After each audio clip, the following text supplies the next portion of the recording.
नमस्कार दोस्तों, स्वागत है आपका आज के मुख्य समाचार में, जिसमें सबसे पहली और बड़ी खबर में आपको बताएंगे कि बीजेपी के बर्थडे पर अखिलेश यादव का बड़ा हमला, लोकतंत्र की सीरियल किलर और वोट लूट में एक्सपर्ट बताया। दूसरी बड़ी खबर में जिक्र होगा कि जुमलेबाजी रह जाती है योजनाएं, ऐलान से पहले बजट की भी सोचें, सुप्रीम कोर्ट ने दिखाया सरकारों को आईना।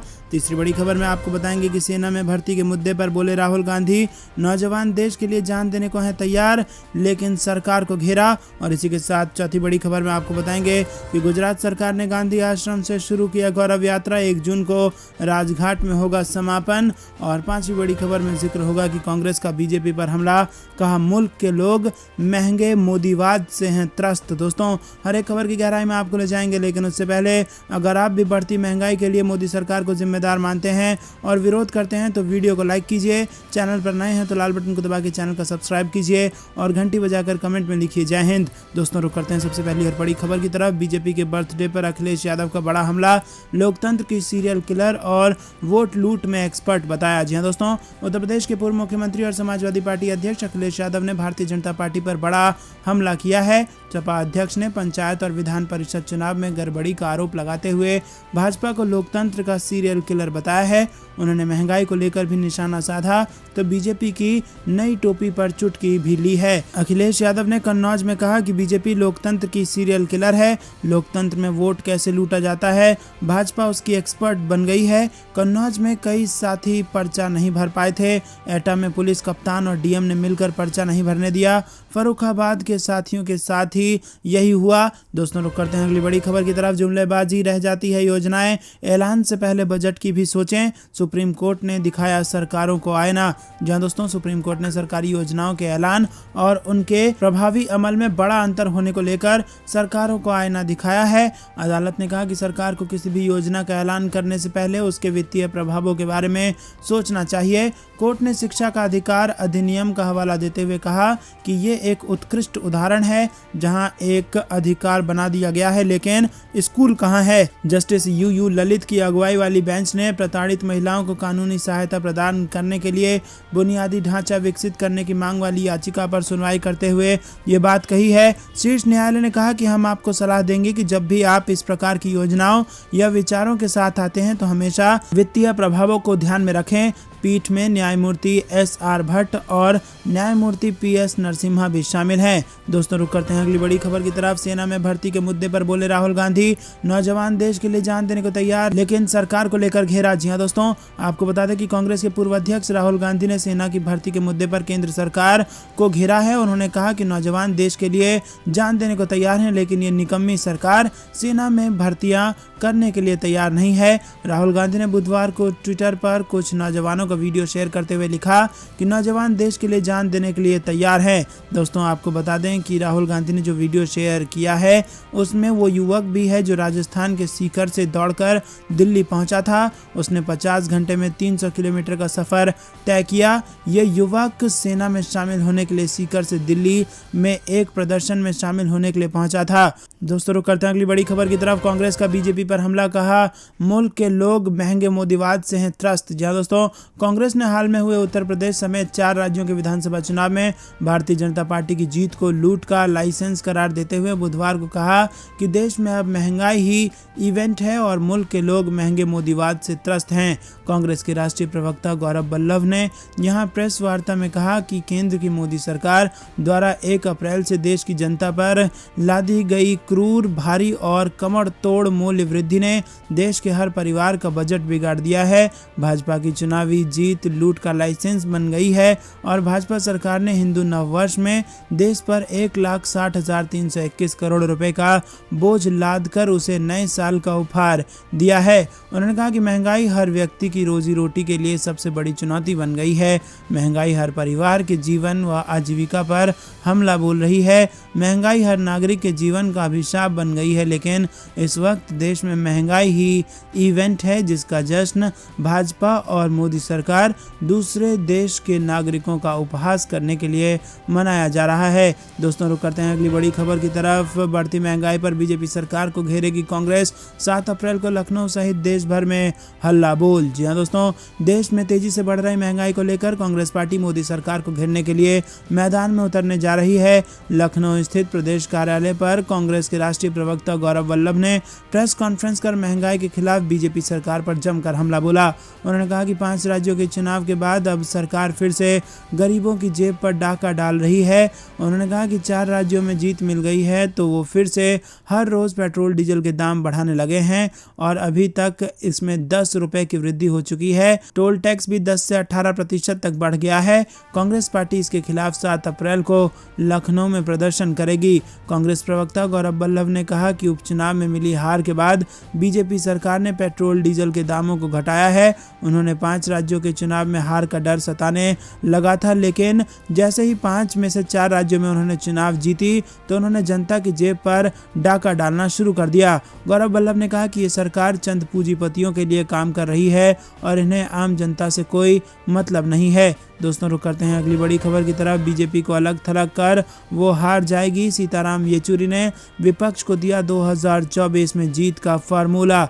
जहां दोस्तों आपको बता दें कि 5 राज्यों में चुनाव के बाद अब 2024 की सुगबुगाहट भी तेज हो गई है।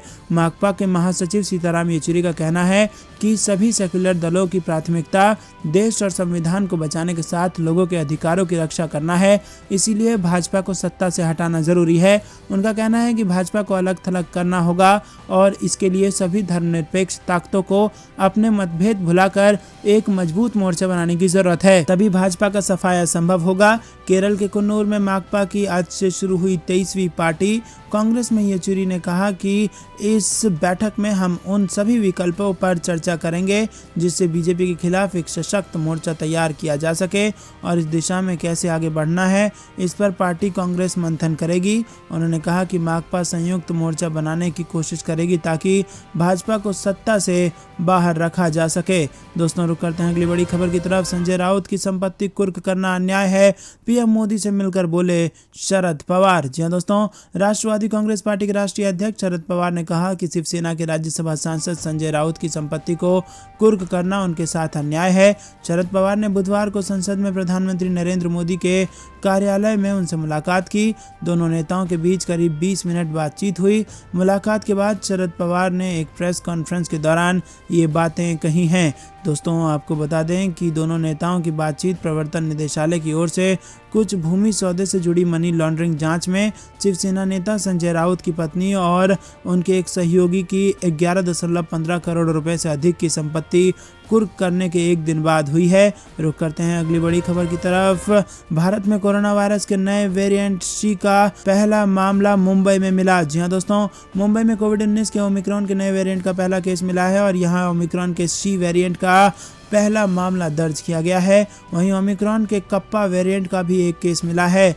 जिन 376 नमूनों का परीक्षण किया गया था उनमें से 230 मुंबई के निवासी हैं। हालांकि नए वेरिएंट से संक्रमित मरीजों में कोई गंभीर लक्षण नजर नहीं आ रहे हैं। मुंबई के इन 230 मरीजों में से 21 को अस्पताल में भर्ती कराना पड़ा था। वैक्सीन की सिर्फ पहली खुराक ले चुके कोई भी मरीज अस्पताल में भर्ती नहीं हुआ था। वैक्सीन की दोनों खुराक लेने वालों में से 9 अस्पताल में भर्ती थे। बिना वैक्सीन की खुराक वाले 12 मरीज अस्पताल में भर्ती थे और अस्पताल में भर्ती कुल 21 मरीजों में से किसी को भी ऑक्सीजन या गहन देखभाल की जरूरत नहीं पड़ी। रुक करते हैं अगली बड़ी खबर की तरफ। सीएम धामी के इस कैबिनेट मंत्री पर आरोप, स्पीकर रहते वोटरों को 5 करोड़ रुपए बांटे, अब हाईकोर्ट ने थमा दिया है नोटिस। जी हां दोस्तों, पूर्व विधानसभा अध्यक्ष और वर्तमान कैबिनेट मंत्री प्रेमचंद्र अग्रवाल के लिए मुश्किलें खड़ी हो सकती हैं क्योंकि उत्तराखंड हाईकोर्ट ने उन्हें करोड़ों की रकम बांटने के मामले में नोटिस जारी कर दिया है। हाईकोर्ट ने आचार संहिता के दौरान विवेकाधीन कोष से 5 करोड़ रुपए बांटे जाने के मामले में ये नोटिस दिया है और इसके साथ कोर्ट ने उत्तराखंड सरकार, चुनाव आयोग, सचिव विधानसभा, डीएम, एसडीएम सहित कोषाधिकारी को भी नोटिस थमाकर 6 हफ्तों के भीतर जवाब दाखिल करने का आदेश दिया है। कोर्ट में अब इस मामले की सुनवाई 25 मई को होगी। दोस्तों, रुक करते हैं अगली बड़ी खबर की तरफ। भाजपा नेता किरीट सोमैया ने की आईएनएस विक्रांत के लिए जुटाए 50 करोड़ रुपए की हेराफेरी, शिवसेना नेता राउत का बड़ा आरोप। जी हां दोस्तों, आपको बता दें कि मुंबई में 1034 करोड़ के चौल घोटाले में ईडी द्वारा संपत्ति जब्त किए जाने के दूसरे दिन बाद शिवसेना नेता संजय राउत ने भाजपा के पूर्व सांसद किरीट सोमैया पर पलटवार किया। उन्होंने आरोप लगाया कि सोमैया ने नौसेना के युद्धपोत आईएनएस विक्रांत के संरक्षण के लिए 50 करोड़ रुपए जुटाकर उसकी हेराफेरी की है और ये पैसा सरकारी खजाने में जमा नहीं कराया गया। दिल्ली में एक प्रेस कॉन्फ्रेंस पर राउत ने इस मामले को सीबीआई, ईडी व आयकर की जांच के लिए एकदम उपयुक्त बताया और राउत ने कहा कि 1971 में पाकिस्तान के खिलाफ जंग में युद्धपोत विक्रांत समेत भारतीय नौसेना ने अहम भूमिका अदा की थी, लेकिन जब इस युद्धपोत की हालत खस्ता हो गई तो उसका रखरखाव करना मुश्किल हो गया, तो उसे संग्रहालय बनाने का अभियान शुरू हुआ था और इस काम के लिए 200 करोड़ रुपए की जरूरत थी। केंद्र व राज्य सरकारों ने कोई वित्तीय मदद नहीं दी थी। तब देश भर में विक्रांत के संरक्षण के अभियान चले थे। महाराष्ट्र के सभी दल के नेता दिल्ली आकर तत्कालीन रक्षा मंत्री ए.के. एंटनी व प्रधानमंत्री से मिला करते थे। किरीट सोमैया भी उस अभियान का हिस्सा थे। दोस्तों, रुक करते हैं अगली बड़ी खबर की तरफ, जिसमें आपको बता दें कि झूठे वादों से चुनावी छल, फिर जनता पर ही लूट का बल। पेट्रोल, डीजल और सीएनजी की बढ़ती कीमतों को लेकर केंद्र सरकार पर कांग्रेस का हमला। जी हां दोस्तों, देश में बढ़ रही महंगाई पर एक तरफ जहां जनता काफी नाखुश है, तो वहीं विपक्ष भी लगातार मोदी सरकार को घेरती नजर आ रही है। हाल ही में पेट्रोल डीजल के बढ़ते दामों पर कांग्रेस ने बीजेपी पर जमकर निशाना साधा। कांग्रेस ने बीजेपी पर आरोप लगाया है कि पार्टी ने चुनावी जीत को लूट का लाइसेंस बना लिया है। कांग्रेस महासचिव रणदीप सुरजेवाला ने अपने एक ट्वीट में बीजेपी पर निशाना साधते हुए कहा कि इवेंट वाली सुबह भी महंगाई का डेंट, आज फिर से पेट्रोल और डीजल की कीमत 80 पैसे प्रति लीटर बढ़ा दी गई है। उन्होंने कहा कि पिछले 16 दिनों में पेट्रोल डीजल 10 रुपए महंगा हो गया है। दोस्तों, रुक करते हैं अगली बड़ी खबर की तरफ। कांग्रेस नेता बोले, गोडसे के विचारों को किसी हाल में स्थापित नहीं होने देंगे, निकालेंगे गांधी संदेश यात्रा। जी हां दोस्तों, स्वाधीनता के अमृत महोत्सव के अवसर पर कांग्रेस महात्मा गांधी के विचारों को युवाओं, आमजन तक पहुंचाने के लिए देश भर में गांधी संदेश यात्रा का आयोजन करेगी और इस आयोजन से जुड़ी तैयारियों को लेकर कांग्रेस नेता ने मंगलवार को सदाकत आश्रम में एक महत्वपूर्ण बैठक की। बैठक में कार्यक्रम के संयोजक व पूर्व महासचिव बी.के. हरिप्रसाद, प्रभारी भक्त चरण दास और मदन मोहन झा समेत सभी नेता मौजूद रहे। दोस्तों, बैठक के बाद प्रेस से बी.के. हरिप्रसाद ने कहा कि देश की सत्तारूढ़ पार्टी गांधी के विचारों को मिटाने का काम कर रही है, जिसके विरोध में कांग्रेस देश भर में युवाओं, आमजनों को गांधी के विचारों से अवगत कराने को गांधी संदेश पदयात्रा आयोजित करेगी। दोस्तों, रुक करते हैं अगली बड़ी खबर की तरफ। महंगाई का एक और झटका, फिर बढ़ेंगे दूध के दाम, अमूल के एमडी ने बताई इसकी वजह। जी हां दोस्तों, आम जनता को एक बार फिर तगड़ा झटका लग सकता है। दरअसल अमूल दूध के दाम फिर से बढ़ने के आसार हैं। अमूल कंपनी के अधिकारियों ने मंगलवार को बताया कि एनर्जी, रसद और पैकेजिंग लागत बढ़ने की वजह से अमूल दूध की कीमतें एक बार फिर बढ़ सकती हैं। हालांकि उन्होंने ये साफ नहीं किया है कि इस बार कितना रेट बढ़ेगा। आपको बता दें कि इससे पहले 1 मार्च 2022 को भी अमूल ने दूध की कीमतों में 2 रुपये प्रति लीटर की बढ़ोतरी की थी। अमूल के एमडी आर.एस. सोढी ने मीडिया से बातचीत के दौरान कहा कि यहां से कीमतें कम नहीं हो सकती बल्कि ऊपर ही जाएंगी। सोढी ने कहा कि सहकारी संघ ने पिछले 2 वर्षों में अमूल मिल्क की कीमतों में 8% की बढ़ोतरी की है। इसमें पिछले महीने दूध की कीमतों में प्रति लीटर 2 रुपये की बढ़ोतरी भी शामिल है। सोढी की बात से ये साफ है कि आने वाले समय में अमूल दूध की कीमत बढ़ सकती है। दोस्तों, रुक करते हैं अगली बड़ी खबर की तरफ, जिसमें आपको बता दें कि बिहार के सहयोगी जेडीयू ने लोकसभा में विपक्ष के साथ मिलाया सुर और बताया खतरनाक मोड़। जी हां दोस्तों, देश में लगातार पेट्रोल, डीजल और रसोई गैस की कीमतों में बढ़ोतरी हो रही है और इस बढ़ोतरी को वापस लेने के विपक्ष के हंगामे में बीजेपी का सहयोगी दल जेडीयू भी शामिल हो गया है।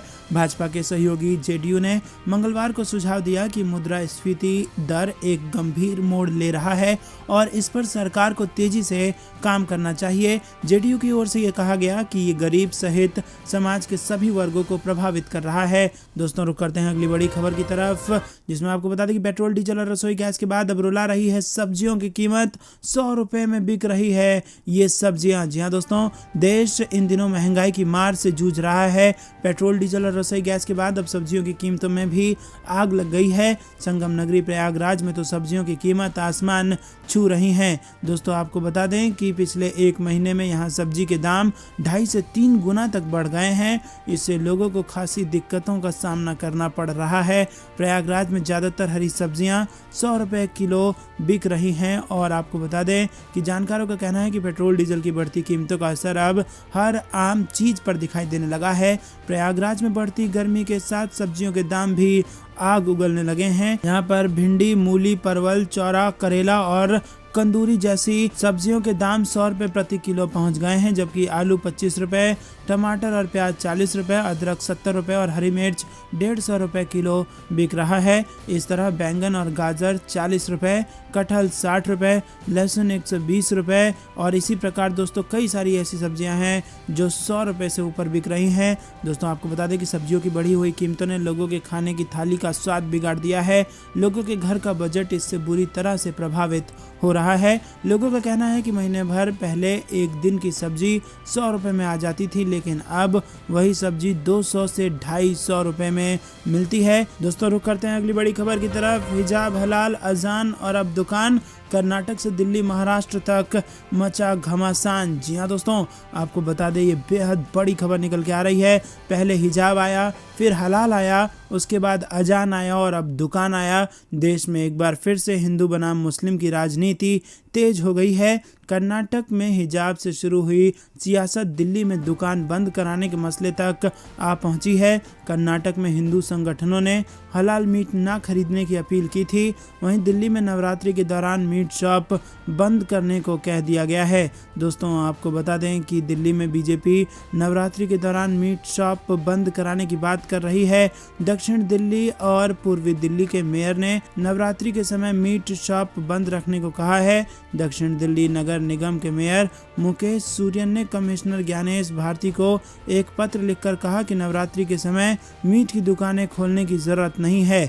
मुकेश सूर्यन ने अपनी चिट्ठी में ये भी लिखा कि नवरात्रि के दौरान दुर्गा पूजा के लिए जा रहे भक्त मीट शॉप से आ रही बदबू से प्रभावित होते हैं, जिससे उनकी धार्मिक भावनाओं को ठेस पहुंचती है। उन्होंने 11 अप्रैल तक मीट शॉप को बंद रखने की अपील की है। उनके अलावा ईस्ट दिल्ली के मेयर श्याम सुंदर अग्रवाल ने भी मीट शॉप बंद रखने की अपील की है। उन्होंने अपील करते हुए कहा कि नवरात्रि के समय मीट शॉप बंद रखनी चाहिए, इससे हमें खुशी मिलेगी। हालांकि जब विवाद बढ़ा तो बाद में सफाई देते हुए अग्रवाल ने कहा कि उन्होंने सिर्फ अपील की थी। दोस्तों रुक करते हैं अगली बड़ी खबर की तरफ। बढ़ती महंगाई की गूंज राज्यसभा में, विपक्ष ने सरकार से कहा चर्चा करवाएं। जी हाँ दोस्तों, राज्यसभा में विपक्षी दलों के सदस्यों ने पेट्रोलियम उत्पादों के दामों में हो रही वृद्धि और इसके चलते बढ़ती महंगाई को लेकर चिंता जताई तथा सरकार से इस पर तत्काल चर्चा किए जाने की मांग की। सदस्यों ने दवाओं की कीमतों में वृद्धि को लेकर भी चिंता जाहिर की है।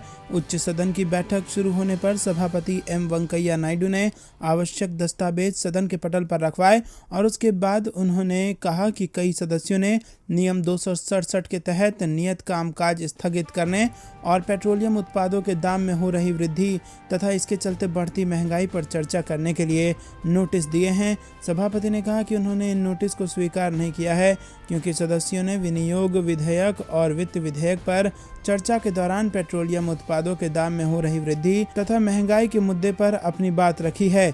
दोस्तों रुक करते हैं अगली बड़ी खबर की तरफ। पेट्रोल डीजल 15 दिन में 9 रुपए से ज़्यादा महंगा हुआ। माल भाड़ा 16% बढ़ने की आशंका, बिगड़ेगा बजट। जी हाँ दोस्तों, पेट्रोल और डीजल के दाम में लगातार हो रही बढ़ोतरी से ट्रांसपोर्टर्स और व्यापारी से लेकर आम लोग तक सभी प्रभावित हुए हैं। जिस रफ्तार से ईंधन के दाम बढ़ रहे हैं उसका सीधा असर बाजार पर हो रहा है। पिछले 15 दिन में ही पेट्रोल और डीजल 9 रुपये 16 पैसे महंगा हो गया है। बाजार मामलों से जुड़े जानकार और व्यापारी कहते हैं कि इसका सीधा असर माल भाड़े पर पड़ेगा और इसमें 16% तक की बढ़ोतरी हो सकती है। Madhya Pradesh truck transport association Bhopal के अध्यक्ष जसवीर सिंह कहते हैं कि पेट्रोल डीजल के दाम बढ़ने से माल भाड़ा 16% तक बढ़ जाएगा। अगर ऐसा होता है तो इससे आम आदमी पर भी महंगाई का बोझ पड़ेगा। वहीं आपको बता दें कि भारत में डीजल की सबसे ज़्यादा खपत ट्रांसपोर्ट और एग्रीकल्चर सेक्टर में होती है। दाम बढ़ने पर यही दोनों सेक्टर सबसे ज़्यादा प्रभावित होते हैं। डीजल के दाम बढ़ने से खेती से लेकर उसे मंडी तक लाना महंगा हो गया है और इससे आम आदमी और किसान दोनों का बजट बिगड़ सकता है।